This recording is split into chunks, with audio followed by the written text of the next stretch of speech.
pagi. Halo anak-anak semuanya, selamat pagi. Ore, berjumpa lagi ya kita hari ini di pembelajaran yang selanjutnya ya. Nah, hari ini kita belajar tematik ya. Tetapi sebelum kita belajar, Ibu mau tahu dulu nih bagaimana kabar anak-anak di rumah?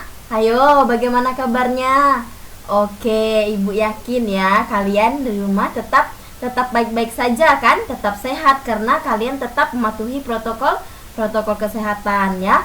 Nah, anak-anak, seperti biasa sebelum kita belajar kita berdoa terlebih dahulu ya. Kita tidak boleh lupa berdoa ya. Kita memulai segala sesuatunya itu harus diawali dengan doa ya. Kita harus tetap bersyukur kepada Tuhan ya, atas apa yang sudah Dia berikan kepada kita. Misalnya napas kesehatan ya, kita masih bisa bertemu dengan orang-orang yang kita sayang, kita masih bisa menghirup udara segar ya. Nah, maka dari itu anak-anak jangan lupa untuk terus bersyukur ya. Nah, oke, sekarang kita persiapkan diri ya. Kita akan berdoa Bapa kami. Ibu sengaja di sini tidak tampilkan doa Bapa kami karena Ibu tahu anak-anak kelas 5 pasti sudah hafal ya doa Bapa kami. Nah, mari kita angkat tanda kemenangan kita. Dalam nama Bapa dan Putra dan Roh Kudus. Amin. Bapa kami yang ada di surga, dimuliakanlah namamu, datanglah kerajaanmu, jadilah kehendakmu di atas bumi seperti di dalam surga. Berilah kami rezeki pada hari ini, dan ampunilah kesalahan kami, seperti kami pun mengampuni yang bersalah kepada kami. Dan janganlah masukkan kami ke dalam percobaan, tetapi bebaskanlah kami dari yang jahat. Amin. Dalam nama Bapa dan Putra dan Roh Kudus. Amin.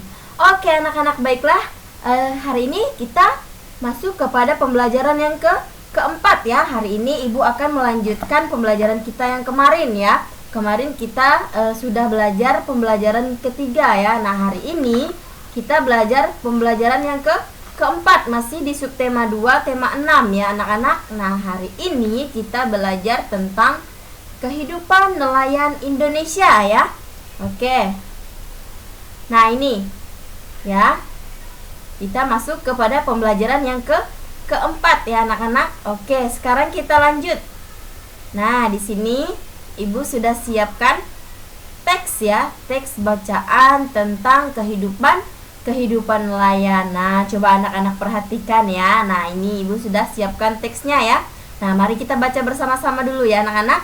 Nah, para nelayan dan pedagang ikan bertemu di sebuah tempat pelelangan ikan. Nah, tempat pelelangan ikan merupakan tempat bertemunya pembeli ikan dan nelayan. Nah, jadi ini adalah cerita tentang para nelayan atau para pedagang ikan yang bertemu di sebuah tempat ya. Nah, tempat itu disebut dengan pelelangan ikan ya anak-anak. Nah, biasanya para nelayan ini membawa hasil tangkapannya itu tadi ke darat untuk dijual di pasar ya. Nah, mereka itu nanti akan bertemu di tempat pelelangan ikan ya, orang-orang yang membeli ikan. Kemudian nanti akan mereka jual lagi ke pasar ya.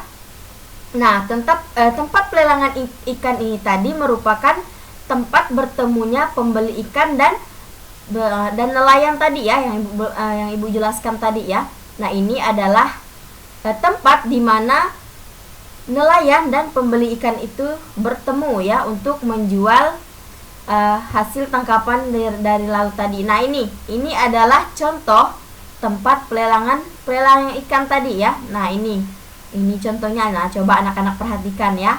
Itu ada gambar beberapa orang atau sekumpulan orang ya, masyarakat ya, yang ingin membeli ikan. Nah, coba anak-anak perhatikan, di situ sudah ada ikan yang terdapat di dalam seperti apa ini, ember bukan ya, seperti bakul ya anak-anak. Nah, ikan di sini disimpan di dalam bakul ya. Nah, ini adalah hasil tangkapan dari nelayan tadi ya. Nah, ini adalah tempat di mana bertemunya pembeli ikan dan nelayan. Oke, kita lanjut. Nah, coba anak-anak perhatikan, lucu ya gambarnya, bergerak-gerak. Sebentar. Oke. Nah, di sini ada teks lagi ya. Ini adalah sambungan cerita yang tadi ya. Nah, tempat pelelangan ikan ramai setiap hari pada musim tangkap ikan. Nah, akan tetapi jika gelombang laut sedang besar dan cuaca memburuk, nah tempat ini menjadi sepi. Nah, anak-anak, jadi tempat pelelangan ikan ini tadi tidak selalu ramai setiap hari ya anak-anak. Nah, jika air atau gelombang laut itu sedang besar, kemudian cuaca di laut itu sedang buruk, maka para nelayan itu tadi tidak berani untuk melaut ya, karena resikonya sangat besar ya. Nah, ketika mereka melaut atau mereka ingin melaut, mereka harus memastikan bahwa tidak akan ada gelombang laut ya, kemudian tidak akan ada cuaca yang buruk seperti angin ya, seperti gelombang laut yang naik ya. Nah, jadi tidak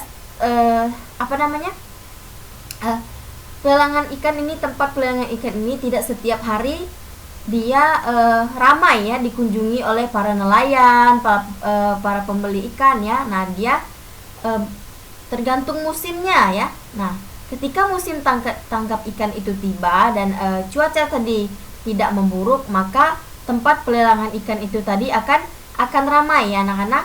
Nah, oke. Nah, di sini. Nah, coba anak-anak perhatikan. Di sini Ibu ada tampilkan gambar ya. Nah, ini adalah salah satu contoh gambar di mana ada seorang nelayan yang sedang mencari ikan atau menangkap ikan. Nah, ini yang dinamakan dengan jala ya, atau jaring untuk menangkap ikan di laut. Nah, di sini ada teks lagi sambungan yang tadi ya. Nah, para nelayan juga harus memelihara laut tempat mereka mencari ikan.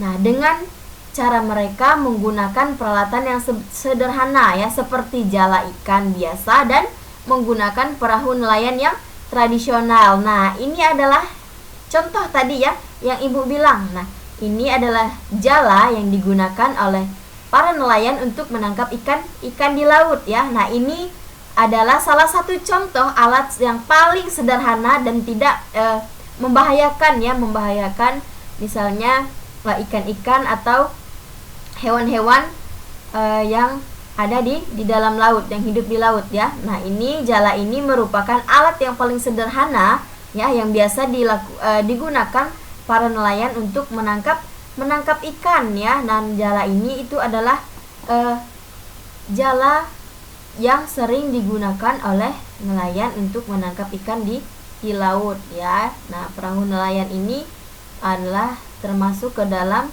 perahu tradisional katanya. Ini menggunakan perahu nelayan tradisional katanya ya. Nah, kebanyakan nelayan itu yang mereka tidak menggunakan kapal atau sejenis yang lainnya yang besar seperti apa gitu kan. Nah, mereka hanya menggunakan perahu nelayan ya. Nah, seperti gambar di sini tadi. Nah, oke, sekarang kita lanjut ya.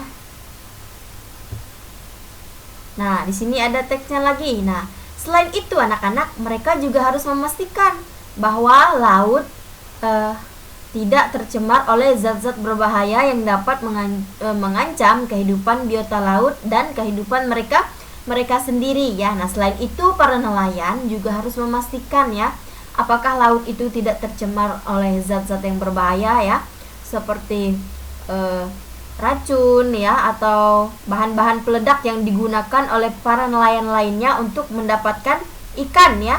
Nah, itu adalah salah satu contoh bahan ya atau alat yang digunakan yang akan merusak kehidupan di laut ya, di bawah laut ya.